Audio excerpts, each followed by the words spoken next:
by your gift we are able to worship you today. May the words of my mouth and the meditation of each of our hearts be acceptable to you, our rock and our redeemer. 주님, 우리의 마음속에 들어오셔서 저희의 삶을 변화시켜 주시고 저희를 위로하여 주시옵소서. 아멘.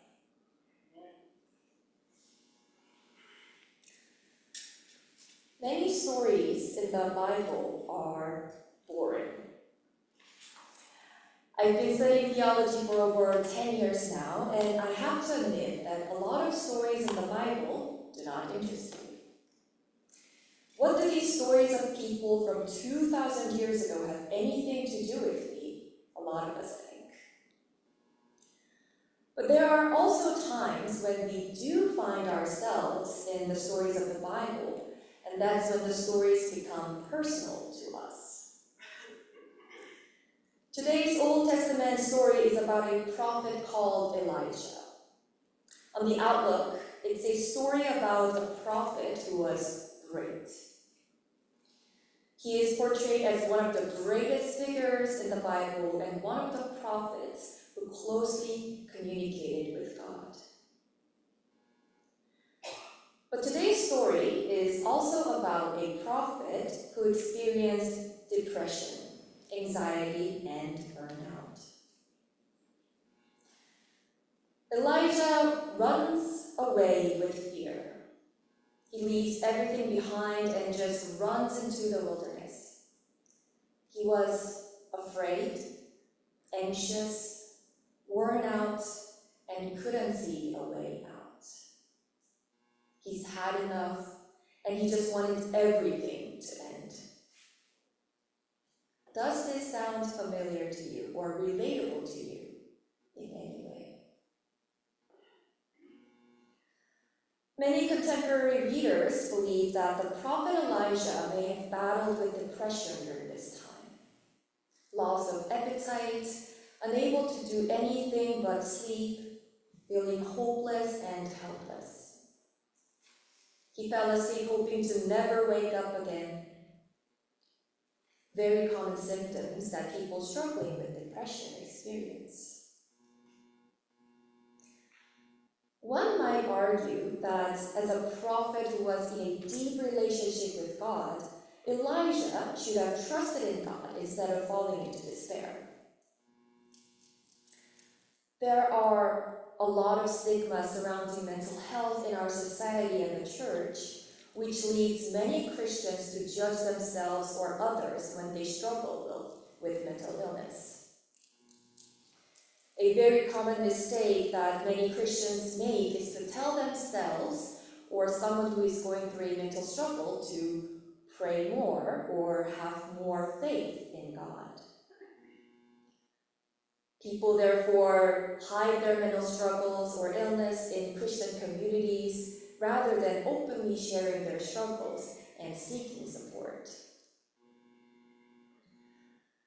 But we can see in today's story of Elijah how God understands mental struggles in human lives. Instead of telling Elijah, "Why don't you have faith in me?" or "Why don't you pray more?" God sends an angel to touch him and tell him, "Get up and eat." Elijah gets up, looks around, and there at his head is cake and a jug of water. He eats and drinks and lies back again. God provided nourishment, and all Elijah needed to do was just know that it was there and get up and eat when he's ready. No condemnation, no blame, no shame. God understood that the journey is too much, and God stayed there by his side, as always, until he recovered. Strengthened by that empathy and nourishment, Elijah was able to regain energy and get his next journey going. This is a story about a prophet, a great prophet, a depressed prophet.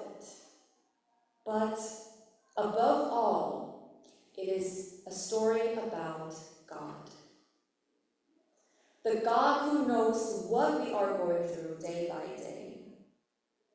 God who empathizes with us and knows that the journey is often too much for us. God who knows that struggling with daily lives and mental health takes strength each and every day. And as a community of people who have faith in our God, church should be the first place where we provide to one another the support system for mental and spiritual well-being. It should be the place where we can seek and provide to one another the support for mental health to grow as God's people together. Psalm 34:18 says, "The Lord is close to the brokenhearted and saves those who are crushed in spirit."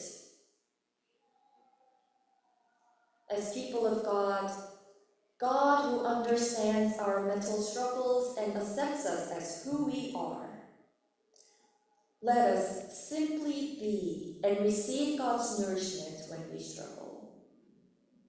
And let us also bring nourishment as God's angels to others when they struggle mentally. Let us bring God's touch and nourishment into this world. May it be so. 우리가 읽는 성경은 솔직히 말해 참 지루합니다. 여기 분명 저보다 성경을 더 많이 읽으시고 여러 번 통독을 하신 성도님들이 계실 거라고 생각하는데요. 저는 10년이 넘는 세월 동안 신학을 공부했지만 성경의 많은 이야기들이 참 잘 안 읽히는 경우가 허다합니다. 이해하기 힘든 법률과 규칙, 반복되는 구절들, 서로 상충되는 구절들, 계보 등을 읽고 있을 때면 저 우주 어디론가 다녀오기도 하죠.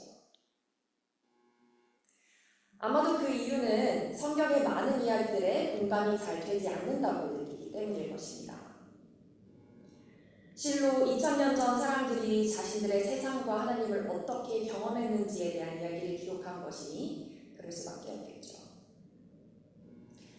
하지만 또 진득하니 성경을 읽다 보면 종종 성경 속 인물들의 이야기에 빠져들곤 합니다. 2000년이란 세월의 차이가 있지만 그 시대와 문화 그리고 상황을 넘어서는 인간이기에 겪는 감정과 내적 갈등에 공감을 할 때 그렇죠. 오늘의 성경 말씀은 선지자 엘리야의 이야기입니다. 겉으로만 보기엔 이 이야기는 위대한 선지자에 대한 이야기입니다. 엘리야는 예수님이 산상에 오르셨을 때 모세와 함께 등장했던 단 2명의 인물 중 한 명입니다. 그만큼 하나님과 긴밀히 소통했던 아주 중요한 인물 중 한 명이죠. 그런데 오늘의 이야기는 또 지치고 힘들고 우울감을 겪는 선지자의 이야기이기도 합니다. 이야기는 엘리야가 자신을 위협하는 상황으로부터 도망을 가는 것에서 시작합니다. 하던 모든 일을 내팽개치고 자신의 하인도 내버려두고 그저 광야로 달려나가죠.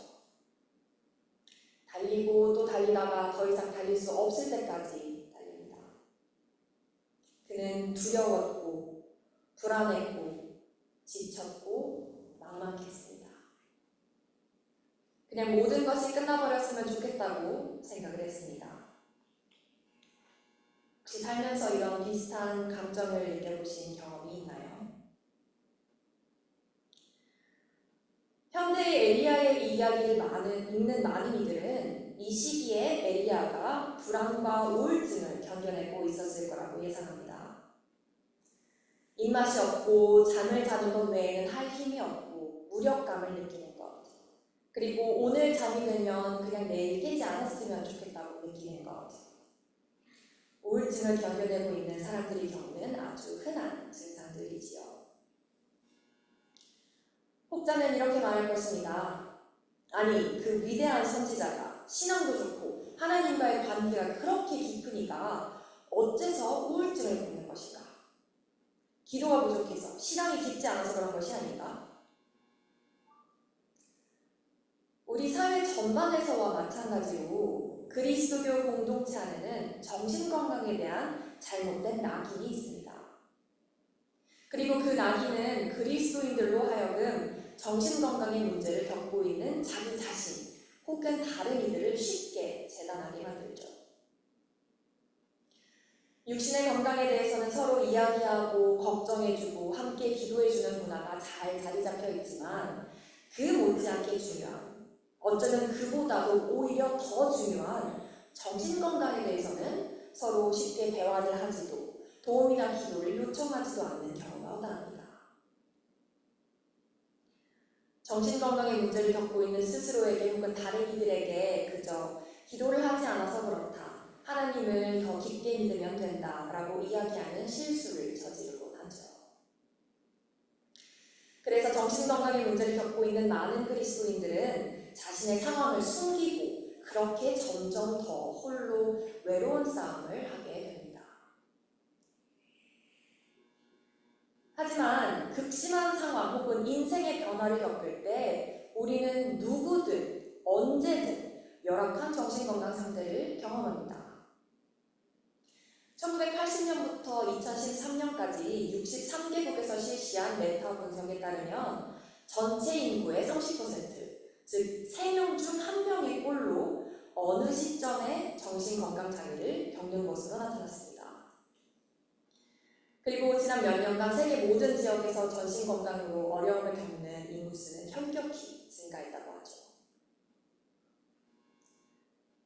저런 정신건강 문제 혹은 장애는 정말 흔하디 흔한, 인간이라면 누구든 언제든 겪을 수 있는 문제입니다. 성경에도 우리가 인지하며 읽지 않아서일 뿐이지 다윗왕이나 그 고래 뱃속에 있었던 요나 등의 중요한 인물들 모두 우울증과 불안증을 경험했습니다. 그들의 신앙 고백, 기도, 울부짖음은 모두 그 우울증과 불안증을 견뎌내는 도중 나온 기도들이고 고백들이지요. 그리고 오늘의 엘리야 이야기에서 우리는 하나님께서 자신의 자녀들이 겪는 이 정신건강의 문제를 어떻게 이해하는지를 알 수 있습니다. 우울감과 무력감을 겪고 있는 엘리야에게 하나님께서는 왜 나를 믿지 않느냐, 왜 더 기도하지 않느냐며 질책하지 않으십니다. 대신 천사를 보내시어 어루만지시며 이렇게 말씀하시지요. 일어나서 먹어라. 엘리야는 그 어루만지심에 일어나 주위를 둘러봅니다. 그리고 머리맡에 마실 물과 떡이 주어져 있음을 발견합니다. 그는 먹고 마신 후 다시 잠을 자죠. 하나님께서는 회복을 위한 양분을 공급해 주셨고 엘리야는 그저 그 양분이 있다는 것을 알고 자기가 준비가 되었을 때 먹고 마시면 될 뿐이었습니다. 그 어떤 질책도 비난도 재단함도 없었죠. 그리고 하나님께 기도할 여력도 소통할 힘도 없었던 엘리야는 그저 먹고 마시고 다시 잠이 듭니다. 이후 하나님께서는 또 한 번 그에게 천사를 보내 어루만지시며 말씀하시지요. 일어나서 먹어라. 내 여정이 너에게 참으로 버겁구나. 한글 성경에는 네가 갈 길이 아직 많이 남았다. 다 가지 못할까 걱정이다. 그러니 먹어라. 라고 의역된 부분이 있는데 사실 히브리어에 나와 있는 그대로를 직역하면 정말 단순하게 너에게 이 여정이 너무나 크구나, 버겁구나 로 해석됩니다. 즉 남은 길 다 가기 위해서 어서 이것을 먹고 다시 떠나라의 어감이 아니라 그저 그래 그 길이 힘든 것을 내가 안다. 먹고 마시고 회복하라. 의 어감이 더 정확하다고 볼 수 있습니다. 그리고 그 하나님의 어루만지심과 따뜻한 공감에 힘입어 먹고 마신 엘리야는 스스로 일어나 이후 40일 동안이나의 여정을 이어나갑니다. 오늘의 말씀은 앞에서 말했듯 위대한 선지자의 이야기이기도 또 우울증을 겪은 선지자의 이야기이기도 하지만 결국엔 우리 하나님에 대한 이야기입니다. 우리가 매일매일 겪고 있는 외적, 내적 상황을 다 이해하시는 하나님, 우리의 아픔과 삶의 버거움에 공감하시는 하나님, 우리 삶이 때로는 너무나 버겁다는 것을 아시고 그저 어루만지시는 하나님의 이야기입니다. 정신건강에 대한 낙인이 많이 난 이 사회에서 사실은 교회가 앞장서서 그 틀을 바꾸고 사회의 부족한 점을 채워야 하는데 참 안타깝게도 너무나 많은 교회 문화가 정신건강 문제에 낙인을 찍고 있습니다. 하나님을 믿는 이들로서 정신건강 문제를 대할 때 우리는 덮어놓고 그저 기도하자, 더 강한 믿음을 갖자라며 단순화시키고 묵인해버릴 것이 아니라 재단하거나 부끄러워할 것이 아니라 정신건강이 인간 우리 본연의 문제임을 인지하고 나누고 함께 고민하며 육체적, 영적, 정신적인 총체적인 웰비잉을 위해 애써야 합니다. 우리의 이 공동체는 함께 예배를 드리고 찬양을 하는 공동체이기도 하지만 서로의 삶을 나누고 인생의 기쁨뿐만 아니라 슬픔과 역경도 나누며 서로의 육체적, 정신적, 영적 건강을 책임져야 할 의무가 있는 공동체이기도 합니다. 하나님께서 엘리야의 상황을 그대로 받아들여 주셨듯 누군가의 아픔과 힘겨움을 있는 그대로 받아들이고 하나님께서 그를 따스히 어루만져 주셨듯이 그저 곁에 있으며 회복의 양분을 공급해 주는 것이 우리가 공동체로서 서로에게 할 일입니다. 그리고 그런 공동체를 알고 내가 힘이 들고 정신건강 문제를 겪을 때 서스럼 없이 도움을 청하고 주변의 공급을 받을 수 있는 그런 우리가 되어야 합니다. 시편 34장 18절 말씀, 주님은 마음 상한 사람에게 가까이 계시고 영혼이 짓밟힌 사람을 구원해 주신다. 우리는 다른 이들을 그리고 우리 자신을 하나님의 이 따스한 시선으로 바라볼 줄 알아야 합니다. 우리 모두 하나님께서 우리 곁에 늘 함께 하신다는 것을 기억합시다. 우울할 때나 불안할 때나 삶이 버거운 모든 순간에도 그리고 마음이 상하니 영혼이 짓밟힌 우리 주변의 이들에게 하나님이 보내신 천사처럼 그 곁에 위로자로 공급하는 자로서의 역할을 합시다. 기도를 더해라, 더 믿자라는 쉬운 말로 넘겨버리는 것이 아니라 그 마음을 이해하고 함께 상황을 고민하고 때로는 그저 나무 아래에서 쉬고 먹고 마실 수 있게끔 그저 곁에 있어주는 존재들이 됩시다. 영적으로 정신적으로 서로에게 공급하고 공급받으며 함께 풍성한 삶을 사는 우리 모두가 되기를 주님의